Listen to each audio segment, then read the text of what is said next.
Hello, ಎಲ್ರಿಗೂ ನಮಸ್ಕಾರ. ಎಲ್ಲರೂ ಹೇಗಿದ್ದೀರಾ? ನೀವೆಲ್ಲ ತುಂಬ ಚೆನ್ನಾಗಿದ್ದೀರಾ ಅಂತ ಭಾವಿಸ್ತಾ ಇವತ್ತಿನ ವ್ಲಾಗ್ನ ಶುರು ಮಾಡ್ತಿದ್ದೀನಿ. ಇವತ್ತಿನ ವಿಡಿಯೋದಲ್ಲಿ ನಾನು ನಿಮಗೆ ಭಾರತದ ಬ್ಯಾಂಕಿಂಗ್ ಜಗತ್ತಿನ ಒಂದು ರೋಚಕ ಕಥೆನ ತಿಳಿಸೋದಕ್ಕೆ ಬಂದಿದ್ದೀನಿ.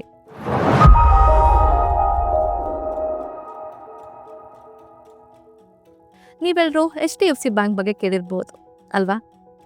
ಮಾರುಕಟ್ಟೆ ಮೌಲ್ಯೀಕರಣದ ಆಧಾರದ ಮೇಲೆ ಇದು ಭಾರತದ ಅತಿ ದೊಡ್ಡ ಬ್ಯಾಂಕ್. ಇವ್ರ ಬಳಿ 12 ಕೋಟಿಗೂ ಹೆಚ್ಚು ಗ್ರಾಹಕರಿದ್ದಾರೆ. ಊಹಿಸ್ಕೊಳ್ಳಿ, 12 ಕೋಟಿ ಜನರು.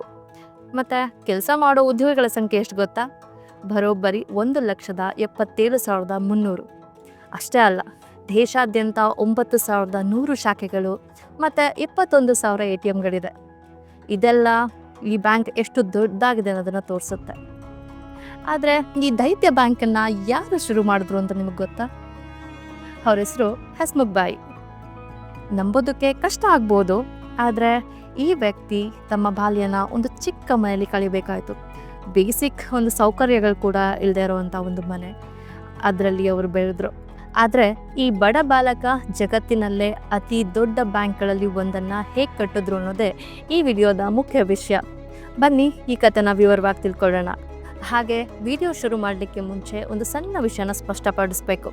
ಬಹಳಷ್ಟು ಜನ HDFC ಅಂದರೆ ಬರೀ ಬ್ಯಾಂಕ್ ಅಂತ ಅಂದ್ಕೊಂಡಿದ್ದಾರೆ.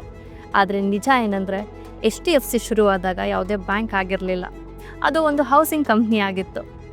ಇದರ ಮುಖ್ಯ ಉದ್ದೇಶ ಜನರಿಗೆ ಮನೆ ಕೊಡೋದಕ್ಕೆ ಸಾಲ ಕೊಡೋದು. ಆ ಕಂಪ್ನಿಗೆ ಹೆಸರಿಟ್ಟಿದ್ದು HDFC ಲಿಮಿಟೆಡ್. ಆಮೇಲೆ ಇದೇ ಕಂಪ್ನಿಯಿಂದ HDFC ಬ್ಯಾಂಕ್ ಶುರುವಾಯಿತು. ಮತ್ತು ಈಗ ಇದು ಭಾರತದ ಅತಿ ದೊಡ್ಡ ಖಾಸಗಿ ಬ್ಯಾಂಕ್ ಆಗಿದೆ. ಸೊ ಕನ್ಫ್ಯೂಸ್ ಆಗಬೇಡಿ, ವಿಡಿಯೋನ ಪೂರ್ತಿ ನೋಡಿ, ಎಲ್ಲದು ನಿಮಗೆ ನಿಧಾನವಾಗಿ ಅರ್ಥ ಆಗುತ್ತೆ. ಈ ಕತೆ ಶುರುವಾಗೋದು ಮಾರ್ಚ್ 10, 1911ರಂದು. ನಮ್ಮ ಹೀರೋ ಹಸ್ಮುಖ್ ಭಾಯ್ ಪಾರೇಖ್ ಅವರು ಸೂರತ್ನ ಒಂದು ಸಾಮಾನ್ಯ ಮಧ್ಯಮ ವರ್ಗದ ಕುಟುಂಬದಲ್ಲಿ ಜನಿಸ್ತಾರೆ. ತಮ್ಮ ವಿದ್ಯಾಭ್ಯಾಸ ಮುಗಿಸಿ ಭಾರತಕ್ಕೆ ವಾಪಸ್ ಬಂದಮೇಲೆ ಅವರು ಮುಂಬೈನ ಸೇಂಟ್ ಜೇವಿಯರ್ಸ್ ಕಾಲೇಜ್ನಲ್ಲಿ 3 ವರ್ಷ ಅರ್ಥಶಾಸ್ತ್ರದ ಉಪನ್ಯಾಸಕರಾಗಿ ಕೆಲಸ ಮಾಡಿದ್ರು. ಆದರೆ ಹಸ್ಮುಖ್ ಭಾಯ್ಗೆ ಟೀಚರ್ ಕೆಲಸ ಅಷ್ಟೇನು ಇಷ್ಟ ಆಗ್ತಾ ಇರಲಿಲ್ಲ. ಅವ್ರಿಗೆ ಹಣಕಾಸು ಕ್ಷೇತ್ರದ ಬಗ್ಗೆ ಜಾಸ್ತಿ ಆಸಕ್ತಿ ಇತ್ತು. ಅದಕ್ಕೆ ಅವರು ಉಪನ್ಯಾಸಕರ ಕೆಲಸನ ಬಿಟ್ಟು ಆ ಕಾಲದ ಫೇಮಸ್ ಸ್ಟಾಕ್ ಮಾರ್ಕೆಟಿಂಗ್ ಕಂಪ್ನಿಯಾದ ಹರ್ಕಿಸಂದಾನ್ ಲುಕ್ವಿದಾಸ್ ಅನ್ನೋ ಕಂಪ್ನಿಯನ್ನು ಸೇರಿದ್ರು. ಸುಮಾರು 16 ವರ್ಷಗಳ ಕಾಲ ಅವರಲ್ಲಿ ಕೆಲಸ ಮಾಡಿದ ನಂತರ ಅಂದರೆ 1972ರಲ್ಲಿ ಅವ್ರಿಗೆ ICICIನ ಅಧ್ಯಕ್ಷ ಮತ್ತು ವ್ಯವಸ್ಥಾಪಕ ನಿರ್ದೇಶಕರ ಸ್ಥಾನ ಸಿಗುತ್ತೆ. ಗ್ರೇಟ್ ಅಲ್ವಾ? ICICIನಲ್ಲಿ ಕೆಲಸ ಮಾಡಬೇಕಾದ್ರೆ ಅವ್ರಿಗೆ ಒಂದು ಮುಖ್ಯವಾದ ವಿಷಯ ಗಮನಕ್ಕೆ ಬರುತ್ತೆ. ಆ ಕಾಲದಲ್ಲಿ ಬ್ಯಾಂಕ್ಗಳು ಹೆಚ್ಚಾಗಿ ದೊಡ್ಡ ಕೈಗಾರಿಕಾ ಉದ್ಯಮಿಗಳಿಗೆ ಅಥವಾ ಶ್ರೀಮಂತ ಉದ್ಯಮಿಗಳಿಗೆ ಮಾತ್ರ ಸಾಲ ಕೊಡ್ತಾ ಇದ್ರು. ಆದರೆ ಒಬ್ಬ ಸಾಮಾನ್ಯ ವ್ಯಕ್ತಿಗೆ ಯಾವ ರೀತಿಯ ಸಾಲ ಸಿಗ್ತಾ ಇರಲಿಲ್ಲ. ಅವರು ಒಂದು ಮನೆ ಕಟ್ಟಬೇಕು ಅಂತ ಹೇಳಿದ್ರೆ ತುಂಬಾ ಕಷ್ಟ ಆಗ್ತಾ ಇತ್ತು. ಆ ದಿನಗಳಲ್ಲಿ ಸಾಮಾನ್ಯ ಜನರಿಗೆ ಮನೆ ಸಾಲ ಕೊಡುವಂಥ ಒಂದು ಸಿಸ್ಟಮ್ ಭಾರತದಲ್ಲಿ ಬಂದೇ ಇರಲಿಲ್ಲ. ಇದನ್ನೆಲ್ಲ ನೋಡಿದ ಹಸ್ಮುಖ್ ಭಾಯ್ಗೆ ಒಂದು ಐಡಿಯಾ ಬಂತು. ವಿದೇಶದಲ್ಲಿ ಹೌಸಿಂಗ್ ಲೋನ್ ಸಿಸ್ಟಮ್ ತುಂಬಾ ಸರಳವಾಗಿ ಕೆಲಸ ಮಾಡ್ತಿದೆ, ಆದರೆ ಅದು ಭಾರತದಲ್ಲಿ ಯಾಕೆ ಸಾಧ್ಯ ಇಲ್ಲ? ಇದನ್ನೇ ಮನಸ್ಸಿನಲ್ಲಿ ಇಟ್ಕೊಂಡು ಅವರು 1976ರಲ್ಲಿ ICICIಯಿಂದ ರಿಟೈರ್ಡ್ ಆದಮೇಲೆ ಅವರು ತಮ್ಮ ಕನಸನ್ನ ನನಸು ಮಾಡ್ಕೊಳ್ಳೋದಕ್ಕೆ ಮುಂದಾಗ್ತಾರೆ. 1977ರಲ್ಲಿ ಭಾರತದ ಬಿಸ್ನೆಸ್ ಸಮುದಾಯದ ಸಹಾಯದಿಂದ ಹೌಸಿಂಗ್ ಡೆವಲಪ್ಮೆಂಟ್ ಫೈನಾನ್ಸ್ ಕಾರ್ಪೊರೇಷನನ್ನು ಸ್ಥಾಪನೆ ಮಾಡ್ತಾರೆ. ಅದೇ HDFC ಆಗಿದ್ದು. ಸೊ ಈ ಕಂಪನಿಯ ಒಂದೇ ಗುರಿ ಏನಿತ್ತು ಗೊತ್ತಾ? ಪ್ರತಿಯೊಬ್ಬ ಭಾರತೀಯನು ತನ್ನದೇ ಆದ ಸ್ವಂತ ಮನೆಯ ಕನಸನ್ನು ನನಸು ಮಾಡ್ಕೋಬೇಕು ಅನ್ನೋದು. ಎಷ್ಟು ಒಳ್ಳೆಯ ಉದ್ದೇಶ ಅಲ್ವಾ? ಹಸ್ಮುಖ್ ಭಾಯಿ ತಮ್ಮ ಸಂಬಂಧಿ ದೀಪಕ್ ಪಾರೇಖ್ನ HDFC ಕರೀತಾರೆ. ಅವರು ಆಲ್ರೆಡಿ ಲಂಡನ್ನಲ್ಲಿ ವರ್ಕ್ ಮಾಡ್ತಿರ್ತಾರೆ, ಚಾರ್ಟರ್ಡ್ ಅಕೌಂಟೆಂಟ್ ಆಗಿರ್ತಾರೆ.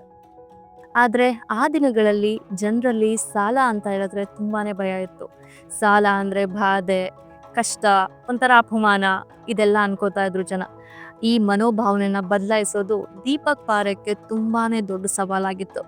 ಇಲ್ಲಿ ಒಂದು ಪ್ರಶ್ನೆ ಬರುತ್ತೆ, ಬ್ಯಾಂಕ್ ಅಲ್ಲದ HDFCಗೆ ಈಡಿಗೆ ಹಣ ಎಲ್ಲಿಂದ ಬಂತು? ಇದರ ಉತ್ತರ ಏನಪ್ಪ ಅಂದರೆ ಅವರು ವಿಶ್ವ ಬ್ಯಾಂಕ್, ವರ್ಲ್ಡ್ ಬ್ಯಾಂಕ್ನಂತಹ ವಿದೇಶಿ ಸಂಸ್ಥೆಗಳಿಂದ ಆರಂಭಿಕ ಹೂಡಿಕೆಗಳನ್ನ ತಗೊಂಡಿರ್ತಾರೆ. ಆಮೇಲೆ ನಮ್ಮದೇ ದೇಶದ ಹೂಡಿಕೆದಾರರು ಅವ್ರನ್ನ ನಂಬಿ ಹೂಡಿಕೆ ಮಾಡ್ಲಿಕ್ಕೆ ಶುರು ಮಾಡಿದ್ರು. 1994ರಲ್ಲಿ HDFC ಬ್ಯಾಂಕ್ ಪ್ರಾರಂಭ ಆಯಿತು.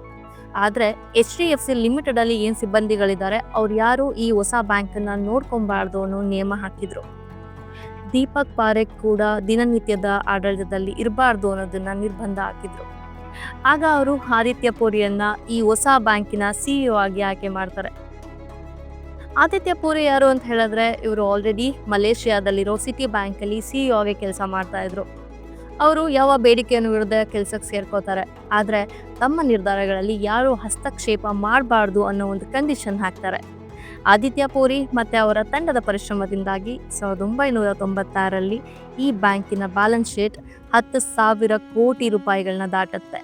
2000ನೇ ಇಸ್ವಿಯಲ್ಲೇ ಅವರು ಮೊಬೈಲ್ ಬ್ಯಾಂಕಿಂಗ್ ಸೇವೆಯನ್ನು ಪರಿಚಯ ಮಾಡಿದ್ರು. ಇದು ಭಾರತೀಯ ಬ್ಯಾಂಕಿಂಗ್ ಇತಿಹಾಸದಲ್ಲೇ ಒಂದು ದೊಡ್ಡ ಕ್ರಾಂತಿಯಾಗಿತ್ತು. ಯೋಚನೆ ಮಾಡಿ ನೋಡಿ, ಆ ಕಾಲದಲ್ಲೇ ಮೊಬೈಲ್ ಬ್ಯಾಂಕಿಂಗ್ ಅಂದರೆ ಎಷ್ಟು ದೊಡ್ಡ ವಿಷಯ ಆಗಿತ್ತಲ್ವಾ. ಆದರೆ HDFC ಬ್ಯಾಂಕ್ ಮಾತ್ರ ತುಂಬ ಗಟ್ಟಿಯಾಗಿ ನಿಂತಿತ್ತು. ಯಾಕೆ ಗೊತ್ತಾ? ಯಾಕಂದರೆ ಅವರು ಯಾವತ್ತೂ ಹೆಚ್ಚು ರಿಸ್ಕ್ ಇರುವಂಥ ಸಾಲಗಳನ್ನ ಕೊಟ್ಟಿರಲಿಲ್ಲ, ಮತ್ತು ಹೆಚ್ಚಾಗಿ ವಿದೇಶಿ ಹಣಗಳ ಮೇಲೆ ಅವಲಂಬಿತ ಆಗಿರಲಿಲ್ಲ. ಅವರ ಬಿಸ್ನೆಸ್ ಮಾಡೆಲ್ ತುಂಬಾ ಸ್ಟ್ರಾಂಗ್ ಇತ್ತು. 2013-14ರ ಹೊತ್ತಿಗೆ HDFC ಬ್ಯಾಂಕ್ ಭಾರತದಲ್ಲಿ ಅತಿ ಹೆಚ್ಚು ಕ್ರೆಡಿಟ್ ಕಾರ್ಡ್ಗಳನ್ನ ನೀಡುವಂಥ ಬ್ಯಾಂಕ್ ಆಗಿತ್ತು. 2016ರ ಹೊತ್ತಿಗೆ ಇವರ ಗ್ರಾಹಕರ ಸಂಖ್ಯೆ 72.8 ಲಕ್ಷನ ದಾಟಿತ್ತು. ನೋಡಿ, ಎಲ್ಲಿಂದ ಶುರುವಾಯಿತು, ಎಲ್ಲಿಗೆ ಬಂತು. ಮತ್ತೊಮ್ಮೆ 2022ರಲ್ಲಿ ದೊಡ್ಡ ಇತಿಹಾಸನೇ ನಿರ್ಮಾಣ ಆಯಿತು. HDFC ಬ್ಯಾಂಕ್ ಮತ್ತು HDFC ಲಿಮಿಟೆಡ್ ಎರಡೂ ಕೂಡ ಒಂದಾದವು. ಈ ವಿಲೀನ ಪ್ರಕ್ರಿಯೆ ಜುಲೈ 1, 2023ರಂದು ಪೂರ್ತಿಯಾಯಿತು. ಇದರೊಂದಿಗೆ HDFC ಬ್ಯಾಂಕ್ ಭಾರತದ ಅತಿ ದೊಡ್ಡ ಖಾಸಗಿ ಬ್ಯಾಂಕ್ ಆಗಿ ಹೊರಹೊಮ್ಮಿತು. ಏಪ್ರಿಲ್ 2024ರ ಹೊತ್ತಿಗೆ ಇದರ ಮಾರುಕಟ್ಟೆಯ ಮೌಲ್ಯ ಬರೋಬ್ಬರಿ $145 ಬಿಲಿಯನ್. ಊಹಿಸ್ಕೊಳ್ಳಿ, ಇದು ಎಷ್ಟು ದೊಡ್ಡ ಮೊತ್ತ ಅಲ್ವಾ. ಸೊ ನೋಡಿದ್ರಲ್ಲ, ಹಸ್ಮುಖ್ ಭಾಯ್ ಅವರೊಬ್ಬರು ಬಡ ಬಾಲಕನಾಗಿ ಬೆಳೆದು ಭಾರತದ ಅತಿ ದೊಡ್ಡ ಬ್ಯಾಂಕ್ಗಳಲ್ಲಿ ಒಂದನ್ನು ಹೇಗೆ ಕಟ್ಟಿದ್ರು ಅನ್ನೋ ಒಂದು ರೋಚಕ ಕಥೆಯನ್ನು. ಅದೆಷ್ಟೇ ಕಷ್ಟಗಳು ಎದುರಾದರೂ ನಮ್ಮ ಗುರಿನ ಮುಟ್ಟೋದಕ್ಕೆ ನಾವು ಪ್ರಯತ್ನ ಪಟ್ಟರೆ ಏನು ಬೇಕಾದರೂ ಸಾಧಿಸ್ಬೋದು ಅನ್ನೋದಕ್ಕೆ ಇದೊಂದು ಒಳ್ಳೆ ಎಕ್ಸಾಂಪಲ್ ಅಲ್ವಾ. ಸೊ ಇದಾಗಿತ್ತು HDFC ಬ್ಯಾಂಕ್ನ ಹಿಂದಿನ ರೋಚಕ ಕತೆ. ಸೊ ನಿಮ್ಗೆ ಏನು ಅನ್ನಿಸ್ತು ಅದನ್ನು ಕಮೆಂಟ್ ಮಾಡಿ ತಿಳಿಸಿ. ಇದೇ ಥರ ಒಂದೊಳ್ಳೆ ಇನ್ಸ್ಪಿರೇಷನ್ ವೀಡಿಯೋ ಜೊತೆಗೆ ನಾನು ನಿಮಗೆ ಮುಂದಿನ ಬ್ಲಾಗಲ್ಲಿ ಸಿಗ್ತೀನಿ. ಹಾಗೆ ನೀವು ನನ್ನ ಚಾನಲ್ನ ಸಬ್ಸ್ಕ್ರೈಬ್ ಮಾಡಿಲ್ಲ ಅಂದರೆ ಸಬ್ಸ್ಕ್ರೈಬ್ ಮಾಡಿ, ಸಪೋರ್ಟ್ ಮಾಡಿ. ಮುಂದಿನ ಬ್ಲಾಗಲ್ಲಿ ಸಿಗೋಣ. ಟೇಕ್ ಕೇರ್, ಬಾಯ್, ನಮಸ್ಕಾರ.